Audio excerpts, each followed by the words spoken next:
Bueno, el presidente del Poder Judicial, César San Martín, furioso con el ministro de Economía, porque el gobierno, el Consejo de Ministros, finalmente no aprobó el proyecto de ley que autorizaría el incremento de los sueldos a los jueces en función de la proporción establecida en la ley, o en un reglamento en realidad de la ley orgánica del Poder Judicial.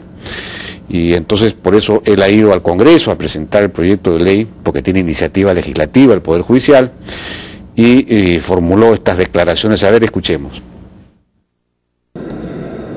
Nosotros, como Poder Judicial, hemos consensuado la ley de presupuesto en el ámbito del Poder Judicial. Es un consenso y yo espero que la palabra y los documentos tengan validez. En el fondo de contingencia está esa suma consignada. Eso en primer lugar. ¿Cuánto es? 87 millones. Me acabo de enterar de las declaraciones inauditas del señor ministro de Economía y Finanzas, que en efecto dice cosas que jamás se discutieron y nunca dijo cuando estábamos tratando el tema en las comisiones especiales y técnicas. Hablar de eficiencia, hablar de probidad, etcétera, es primeramente un dato nuevo que no se conversó antes, primer hecho. En segundo lugar, en el proyecto de ley nosotros hemos puesto una serie de pautas de mejora institucional. Pero en segundo lugar, nosotros estamos demostrando los avances que hemos tenido en materia de producción judicial, en materia de probidad y en materia de gestión. Se pide que se cumpla una ley que hace 21 años no se ha cumplido. Bueno, hay una parte, no sé por qué no la hemos sacado, en que dice: así no se trata al Poder Judicial, por ejemplo. Tuvo frases de ese tipo. Y se refiere a lo que ayer dijo el ministro de Economía en este programa, cuando lo entrevistamos, y le preguntamos por qué era que no se había aprobado ese proyecto de ley que aparentemente, dice el Poder Judicial, había sido consensuado con el MEF, pero finalmente no fue aprobado por el Consejo de Ministros. Y la explicación que dio el ministro fue que con el Poder Judicial tenía que aplicarse la misma norma, la misma regla que se estaba aplicando con los otros sectores, que cualquier incremento tenía que darse en el marco de una reforma, y que en el Poder Judicial hacía falta todavía que hubiese una auténtica voluntad de reforma. Y que no se estaba produciendo esa reforma, incluso había corrupción, etcétera. Entonces, esa es la respuesta que está dando Castilla a esa observación. Dice que nunca se había discutido de ese tema y que sí hay avances en el Poder Judicial, en fin. Estamos con Raúl Chanamés, decano del Colegio de Abogados de Lima, para conversar acerca de esto. Raúl, buenas noches. ¿Qué tal? Buenas noches, Jaime. Es sumamente serio el tema. Es sumamente serio porque el Poder Judicial se encuentra ante el reto de un conjunto de reformas institucionales. Recuerda que estamos aplicando una nueva Ley General del Trabajo. Se acaba de aplicar esta semana en Lima y estamos a nivel nacional ante el advenimiento... Una ley procesal de trabajo. Procesal del trabajo, claro. ¿no? Y ante la norma procesal penal. Son dos instrumentos importantes que requieren infraestructura, presupuesto, capacitación, y desde hace 20 años tenemos embalsado el tema de la homologación de sueldos para los magistrados. El día de hoy ha habido un paro de trabajadores jurisdiccionales a nivel nacional y nos anuncian que la próxima semana entrarían en huelga, probablemente el 13.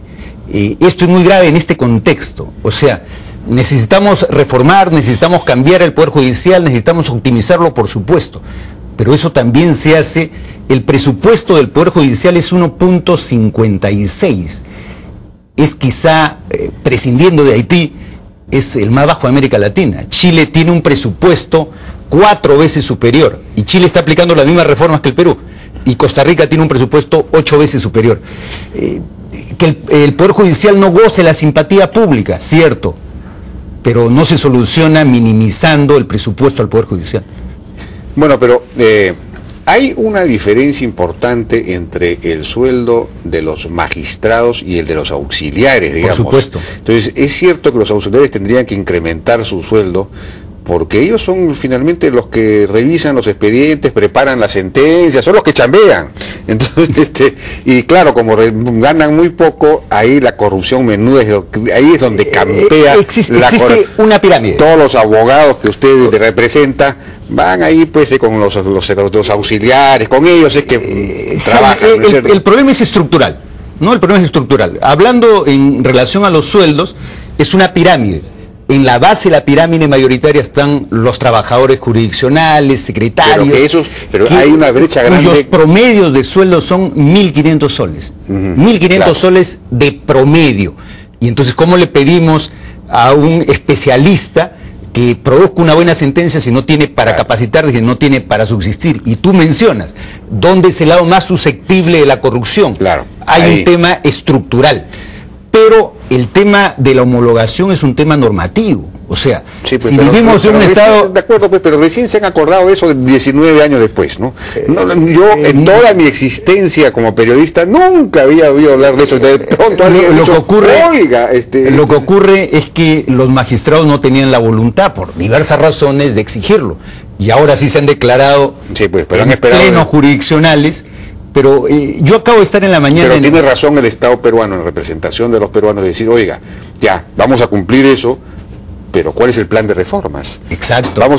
Todo aumento tiene que darse a cambio de la garantía de que va a mejorar la productividad, y eso es lo que no está ocurriendo. Eso es lo que exigimos los abogados. Hoy día yo he estado en la mañana, Jaime, en los juzgados penales, y he visto que siguen cosiendo los expedientes.